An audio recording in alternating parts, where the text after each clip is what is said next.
إن هذا القرآن يهدي للتي هي أقوم.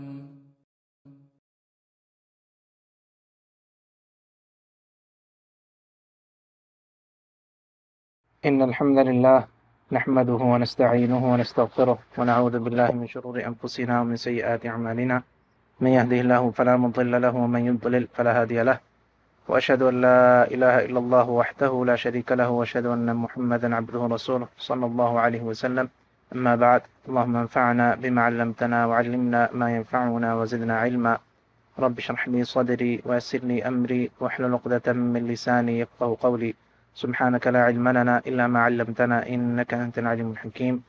أما بعد، فأعوذ بالله من الشيطان الرجيم. بسم الله الرحمن الرحيم.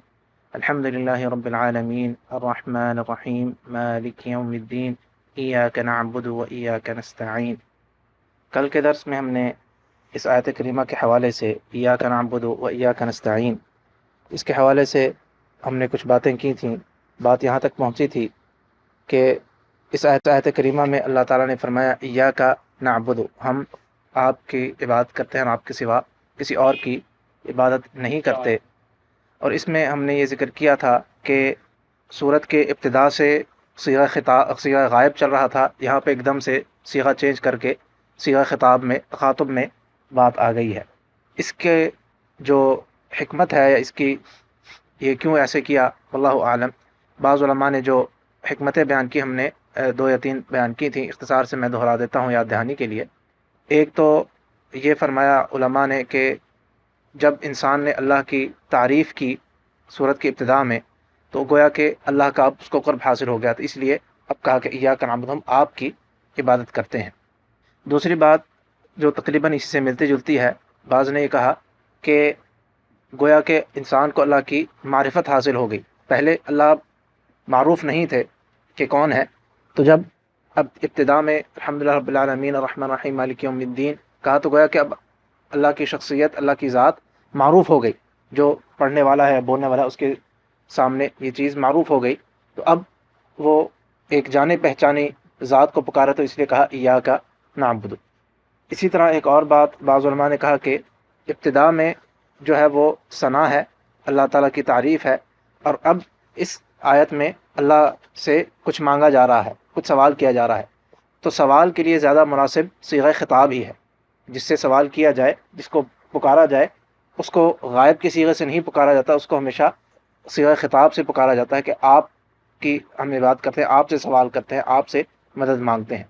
اور فرمایا بعض علماء نے اسی حوالے سے لکھا کہ جب بھی کسی سے اس کو خطاب کر کے، اس کو پکار کے سوال کیا جاتا ہے، تو پھر وہ زیادہ اس بات کے قریب ہے کہ وہ بات رد نہ کی جائے، اس کو قبول کیا جائے. تو یہ بعض علماء نے اس کے اسباب بیان کیے کہ کیوں اللہ تعالیٰ نے یہاں پہ ایک دم سے انداز خطاب جو ہے وہ چینج کر دیا. اور یہ بات بھی ہم نے کل ذکر کی تھی کہ عام طور پہ جو جنرل قاعدہ ہے، اس آیت کے ساتھ مخصوص نہیں لیکن جنرل قاعدہ، کہ جب بھی خطاب کا اسلوب جو ہے وہ چینج ہوگا تو اس سے مقصود کیا ہے کہ پڑھنے والوں کے، سننے والوں کی توجہ کو مبذول کرانا ہے، کہ ایک دم سے جب بات چینج ہوگی تو زیادہ اس پہ توجہ دی جائے گی. تو یہ بات اہم بات تھی یہاں پہ، ایاک نعبد و ایاک نستعین، اللہ کی عبادت کے بارے میں بات آ رہی ہے، تو اس لیے انداز جو ہے وہ چینج ہو گیا. ایاک نعبد و ایاک نستعین. اس کے بعد کیا اللہ تعالیٰ نے فرمایا، و ایاک نستعین. ایاک نستعین کا بھی معنی وہی اسی سے ملتا جلتا ہوگا جس طرح سے ہم نے ایاک نعبد کا معنی کیا تھا، کہ اس میں بھی کیا ہے، ایاک پہلے ہے اور نستعین بعد میں ہے. نستعین یہ فعل اور فاعل ہے اور ایاک مفعول ہے. عام طور پہ مفعول بعد میں آتا ہے، یہاں پہ پہلے آیا ہے، تو اس کا معنی بھی اسی طرح سے بنے گا کہ ہم آپ سے مدد مانگتے ہیں اور آپ کے سوا کسی اور سے مدد نہیں مانگتے. جیسے ایاک نعبد کا معنی ہم نے کیا کہ آپ کی عبادت کرتے ہیں اور آپ کے سوا اور کسی کی نہیں کرتے. جب یہ تقدیم و تاخیر ہوگی، مفعول کو پہلے لے آیا گیا، تو اس سے یہی معنی بنتا ہے کہ صرف آپ کی ہم کرتے ہیں، آپ ہی سے مدد مانگتے ہیں. اور نستعین کا معنی یہ استعانہ سے یا اعانہ سے، یا اس کا جو روٹ ورڈ ہے، جو مصدر اس کو کہتے ہیں، وہ عین باء نون ہے، عون سے، عون مدد کو کہتے ہیں. اسی سے یہ صیغہ بنا ہے نستعین، ہم آپ کی سے مدد طلب کرتے ہیں.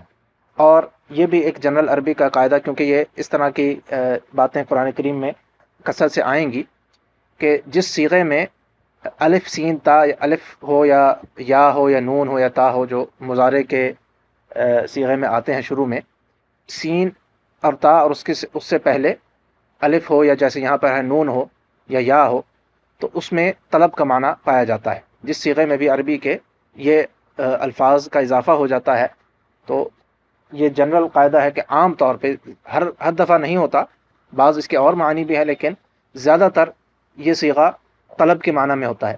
تو جب یہ نون، یہاں پہ نون ہے تو نون سین تا لگا، اور آگے وہ جو فعل ہے وہ اعانت کا فعل ہے، تو اس کے مطلب کیا ہے کہ ہم طلب کرتے ہیں، طلب کا معنی اس میں آ گیا. تو ہم طلب کرتے ہیں، آپ سے مانگتے ہیں، آپ سے سوال کرتے ہیں. نستعین کا معنی کیا ہوا کہ ہم آپ سے مدد طلب کرتے ہیں، آپ سے سوال کرتے ہیں. ایاک نستعین، آپ کے علاوہ اور کسی سے نہیں کرتے. یہ جو مدد طلب کرنا ہے، یہ مدد مانگنا ہے، اس آیت میں کیا کہا کہ ہم آپ کے سوا اور کسی سے مدد نہیں مانگتے. تو یہاں پر سوال یہ پیدا ہوتا ہے کہ مخلوق سے مدد مانگنا وہ جائز ہے یا نہیں جائز، اور اگر جائز ہے تو کب جائز ہے اور کب جائز نہیں ہے. مثال کے طور پہ میں کہتا ہوں کہ مجھے قلم پکڑائیے، آپ کو کہتا ہوں کہ مجھے قلم پکڑائیے. اب یہ بھائی نے مجھے قلم پکڑایا تو یہ میں نے مدد طلب کی کہ نہیں کی؟ یہ بھی مدد طلب کرنا ہے. تو کیا یہ جائز ہے یا نہیں جائز؟ اس بارے میں جو بات کا خلاصہ ہے وہ یہ ہے کہ اگر مخلوق کے قدرت میں ہو، مخلوق کی استطاعت میں ہو، جس چیز سے کی آپ مدد طلب کر رہے ہیں، تو وہ جائز ہے، وہ ناجائز نہیں، جائز ہے، اس میں کوئی حرج نہیں.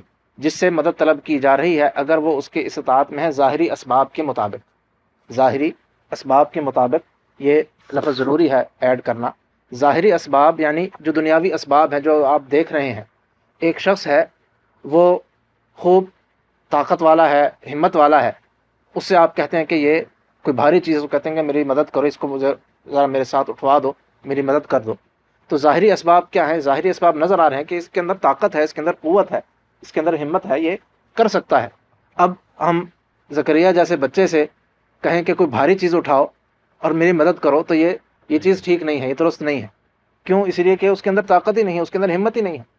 تو ظاہری اسباب کے مطابق اگر کسی مخلوق سے سوال کیا جائے، کسی چیز کی مدد طلب کی جائے جس کے اوپر وہ قادر ہے، قدرت رکھتا ہے، وہ کر سکتا ہے، تو پھر اس سے کسی بھی مخلوق سے مدد طلب کرنا، وہ اس میں کوئی حرج نہیں.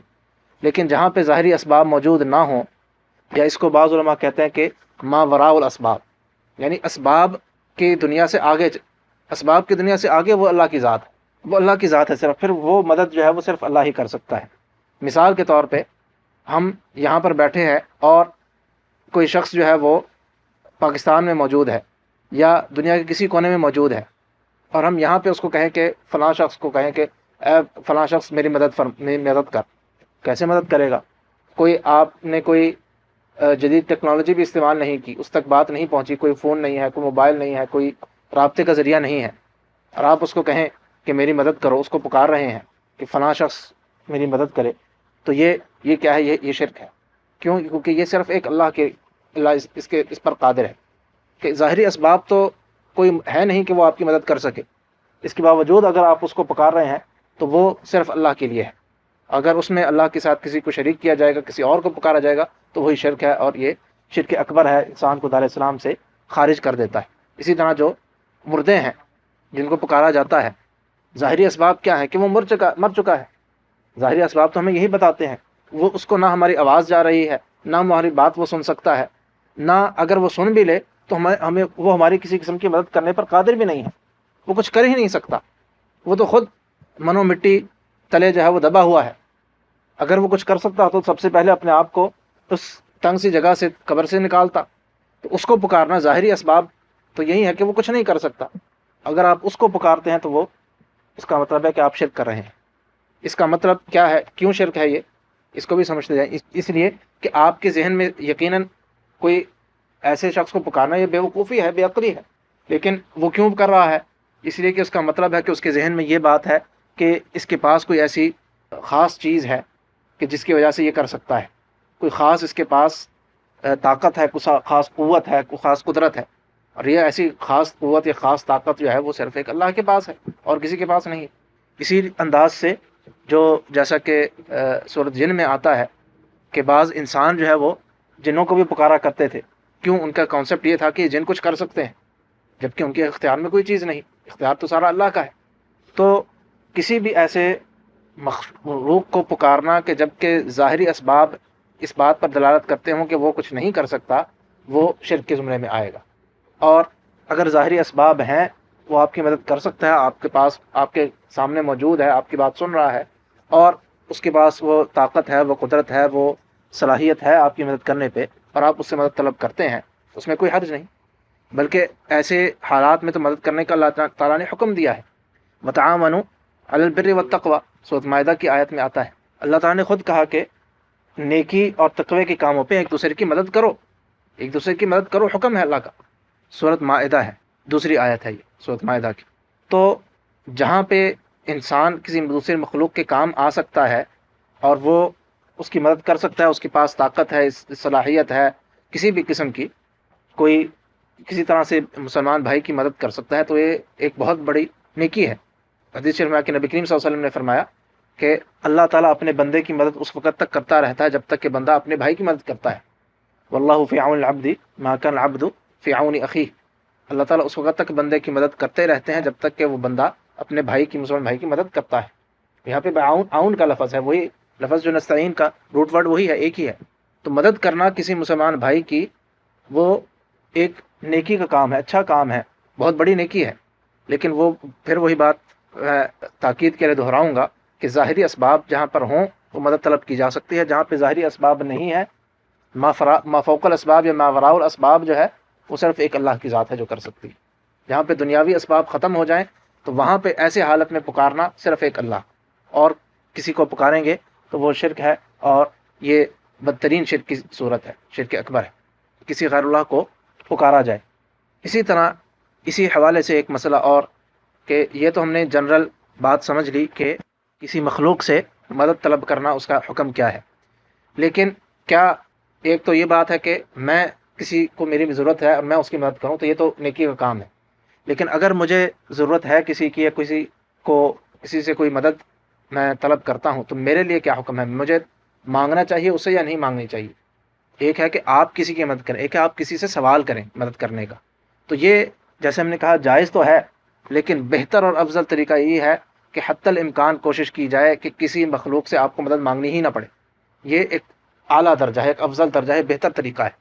کہ نبی کریم صلی اللہ علیہ وسلم نے اپنے بعض صحابہ کرام سے جب بیعت لیا کرتے تھے دین کے لیے، اسلام کے قبول کرنے کی، تو ان سے بیعت لیا کرتے تھے وہ اللہ نسأل الناس شیئا، یہ حدیث کے الفاظ آتے ہیں کہ اس بات پر نبی کریم صلی اللہ علیہ وسلم بیعت کرتے تھے کہ لوگوں سے کسی چیز کا سوال نہیں کرنا. صحابہ کرام نے اس پر کیسے عمل کیا؟ جب یہ کہا نبی کریم صلی اللہ علیہ وسلم بیعت کرتے تھے کہ ہم لوگوں سے کسی چیز کا سوال نہیں کریں گے، اس کا معنی کیا ہوا اور اس پر عمل کس طرح سے کیا صحابہ کرام نے؟ روایات میں آتا ہے کہ صحابی اپنی سواری پر سوار ہوتے، ان کا کوڑا جو ہے وہ نیچے گر جاتا، وہ نیچے جو بندہ کھڑا ہے اس سے نہیں کہتے کہ مجھے کوڑا اٹھا کے نیچے سے دے دو، سواری سے نیچے اترتے، کوڑا خود اٹھاتے اور پھر دوبارہ سوار ہوتے. اور آپ کو پتہ ہے سواری چاہے گھوڑا ہو چاہے اونٹ ہو، اس زمانے میں یہی سواریاں تھیں، ان کے اوپر چڑھنا اور اترنا کتنا مشکل کام ہے، کتنا اس میں مشقت لگتی ہے، محنت لگتی ہے، ٹائم لگتا ہے. وہ ساری برداشت کرتے تھے. جو پاس چل رہا ہے نیچے بھائی جو ساتھ ان کے موجود ہے، ان کا ساتھی، اس کو نہیں کہتے کہ نیچے اٹھا کے مجھے پکڑا دو، مجھے نیچے اترنا پڑے گا، پھر میں اوپر آؤں گا، پھر میں کروں گا. لیکن نہیں، کیونکہ نبی کریم صلی اللہ علیہ وسلم سے انہوں نے اس بات پہ بیعت کی تھی کہ ہم لوگوں سے کسی چیز کا سوال نہیں کریں گے. تو یہ عمومی طور پر قاعدہ یہی ہے کہ انسان کو حتی الامکان کوشش یہی کرنی چاہیے کہ کسی مخلوق سے اس کو کسی چیز کا سوال کرنا ہی نہ پڑے. لیکن اگر ضرورت کے وقت کر لے تو کوئی حرج نہیں ہے، کوئی اس میں حرام چیز نہیں ہے، کوئی ممانعت نہیں ہے، جائز ہے، کوئی مسئلہ نہیں ہے.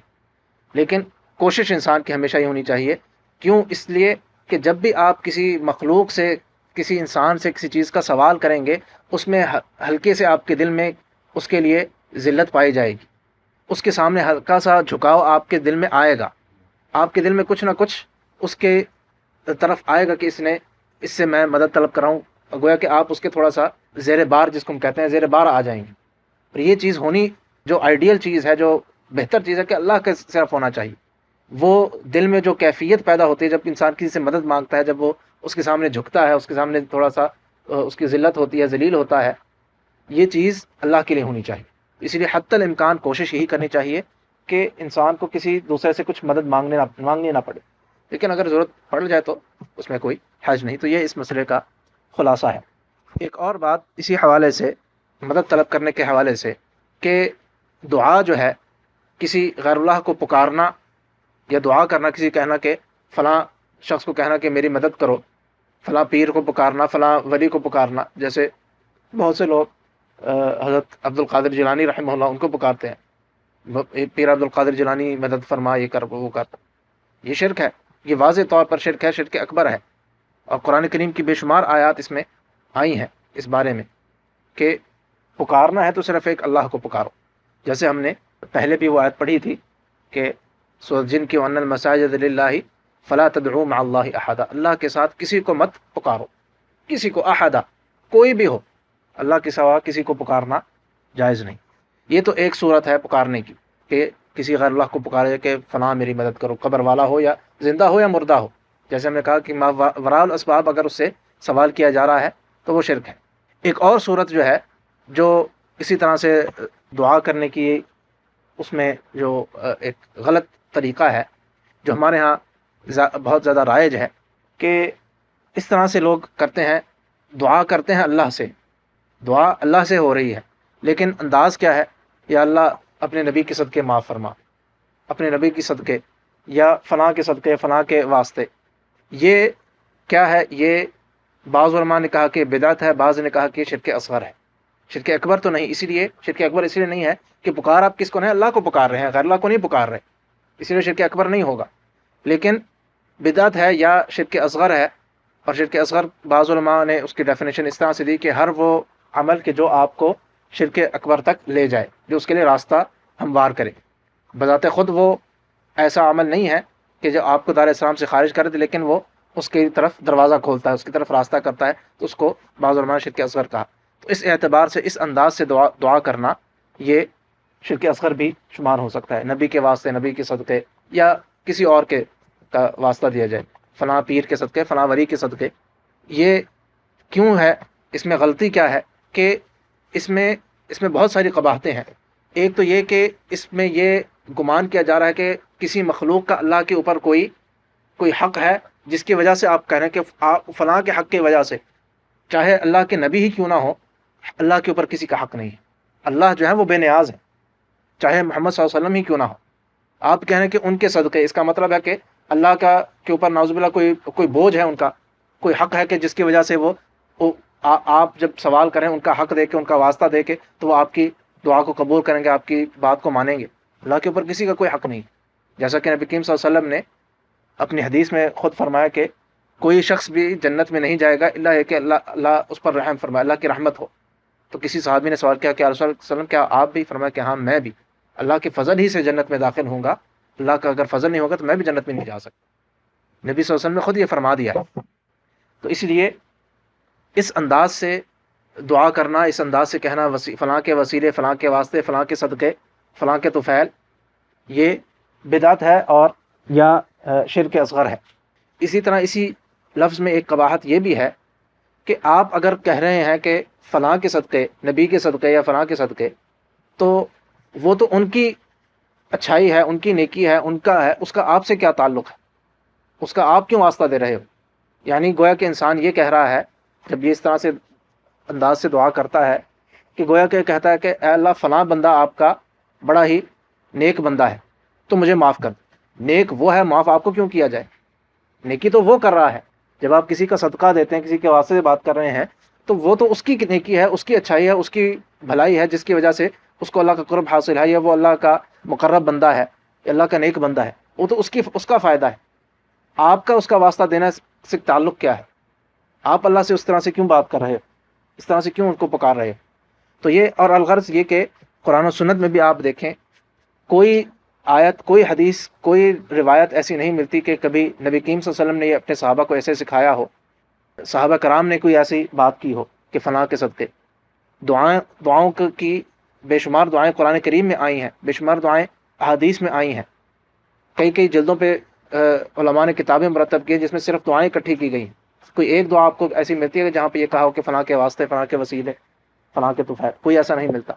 صحابہ کرام نے جتنی دعائیں کی ہیں احادیث کی کتابوں میں بے شمار روایات موجود ہیں، کوئی ایک روایت ایسی ملتی ہے؟ کہیں نہیں ملتا۔